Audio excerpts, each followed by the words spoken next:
fight our country's battles in the air, on land and sea. First to fight for right and freedom, and to keep our honor clean.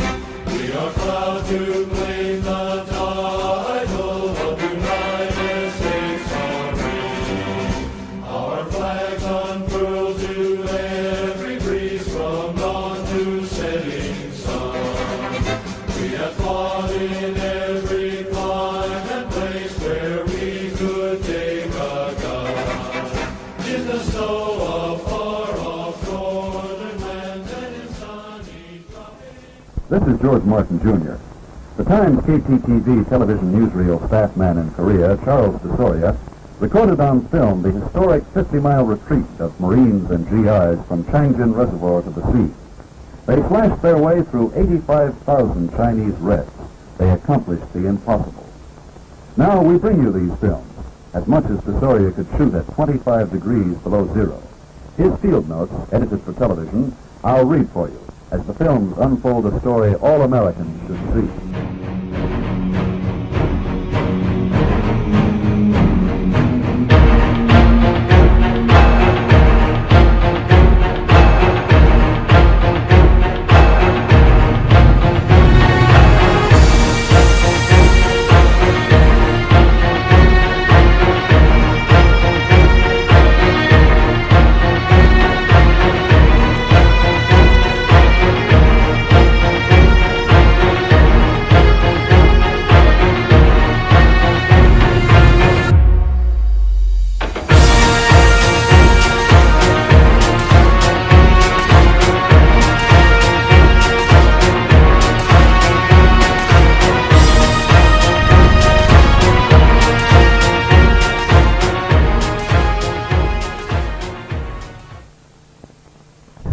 Yes, I believe they were Marine tanks.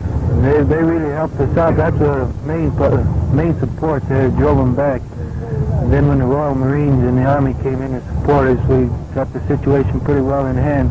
As soon as it gets daylight, they disappear. You can't find them anymore after daylight.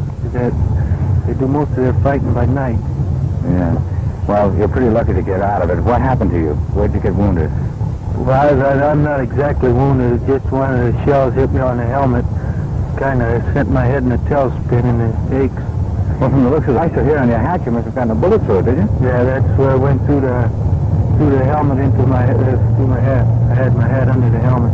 Well, you're sure lucky. Now, what's your greatest worry now? Well, I don't know what'd be my greatest worry now. It's going to be tough taking this reservoir away from those Chinese again. Well, I understand they're still coming in, though. The Chinese are coming in by the thousands. Well, they certainly are. They're swarming all over the place. Do you have a brother? Yes, see, I have a brother. He was flown down here just this morning. Where is he? I understand he's here in the tent.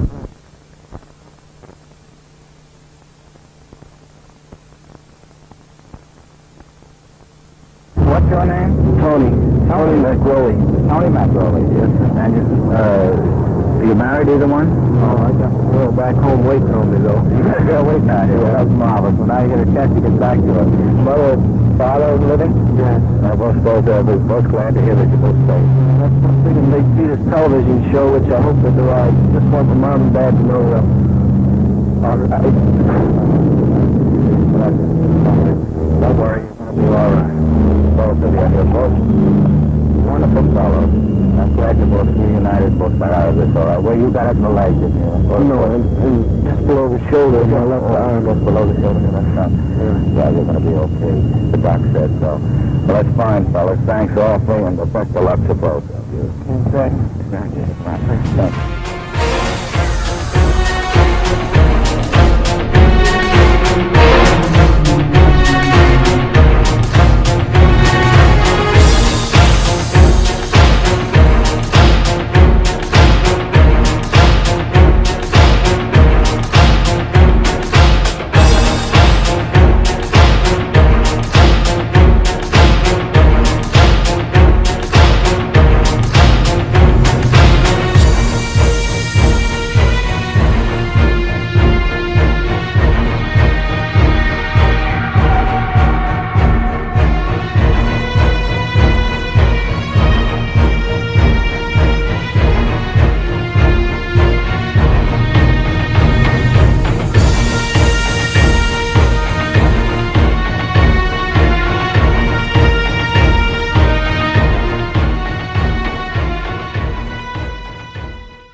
a few wounded.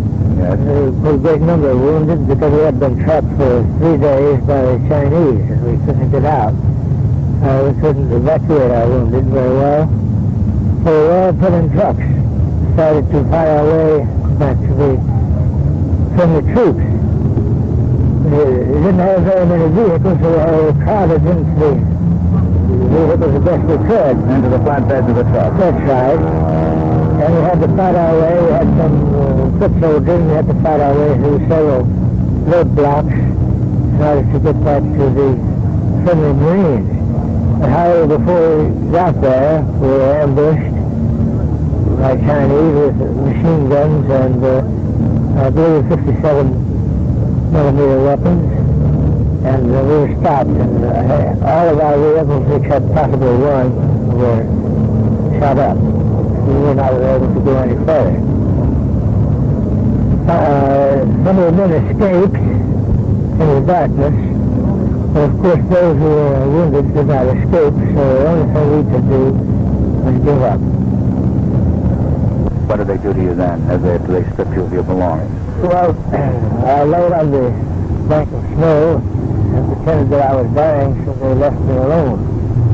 They thought I would freeze to death anyway.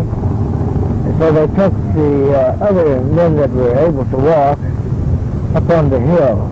I could not see, of course, but from the noises that were going on, I could tell that they were killing the men on the hill.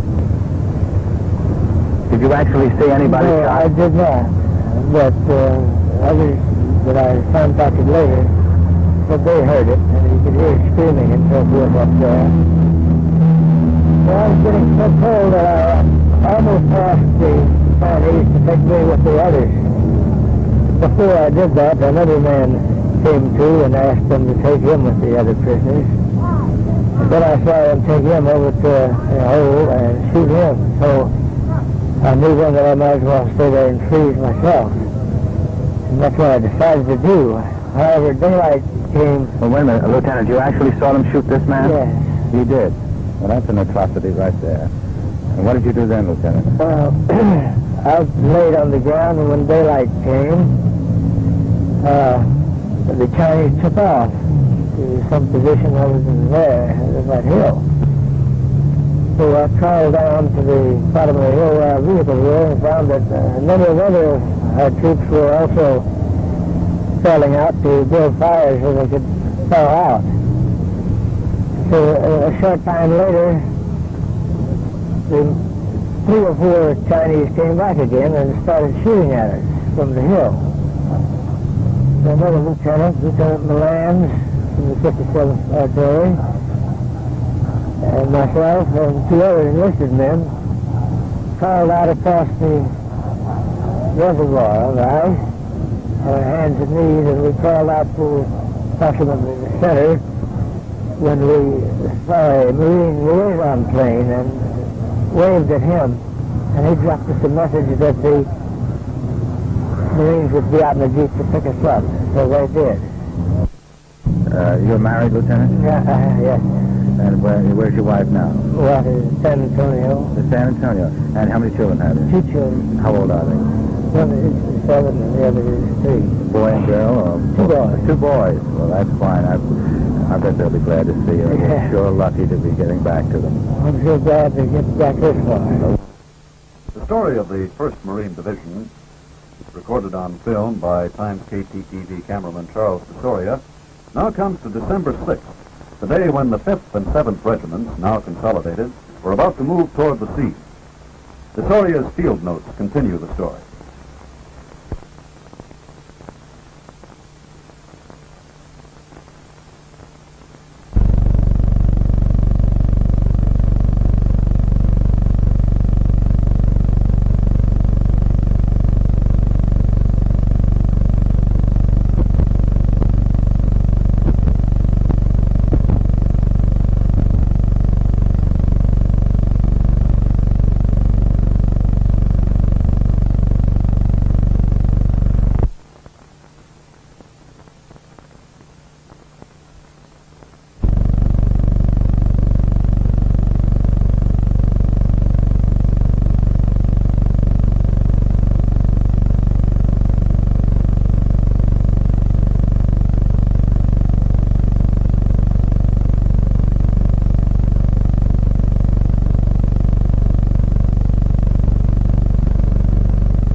General Smith speaking from the Division CP at Hagaruri, Korea.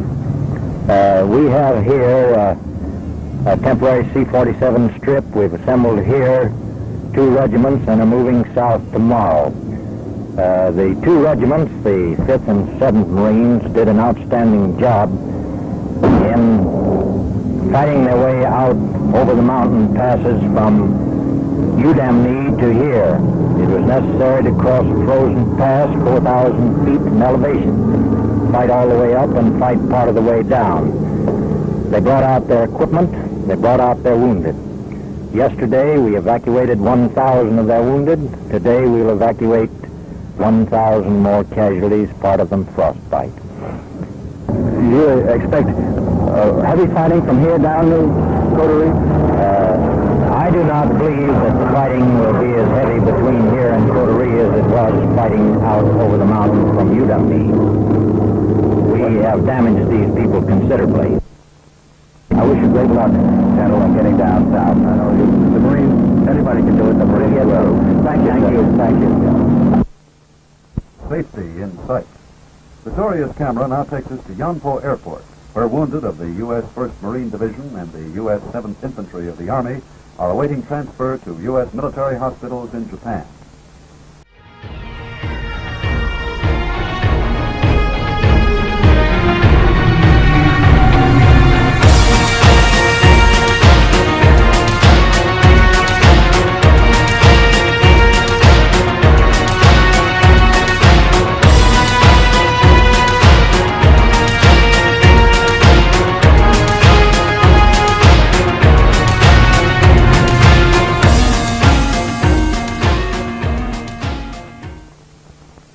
And you also managed to get all your wounded out, too, didn't you? To the best of our knowledge, there was not a wounded man left in the hills. We had them tied on vehicles to keep them from falling off. In my own Jeep, I had 2 men tied on the hood and 1 man riding in the seat. We piled them on every vehicle that would run. And so far as I know, there was not a single wounded Marine left in the hills. I attribute our getting through to the determination of the Marines that we had to get back to Hagaruri as the 7th Marines and 5th Marines respectively, rather than as a rabble of troops that had been defeated. We have not been defeated. We're not going to be defeated. And we're going to get out of this place, and there's going to be a lot of Chinese that are sorry they ever saw the United States Marines in this part of the country. From the halls of Montezuma to the shores of Tripoli, we fight our country's battles in the air, on land and sea. First to fight for right and freedom, and to keep our honor clean. We are proud to claim the title of United States Army. Our flags unfurled to every breeze, from dawn to setting sun. We have fought in every clime and place where we could take a gun. In the snow of far-off northern lands and in sunny tropic seas, you will find us always on the job, the United States Army. Here's health to you.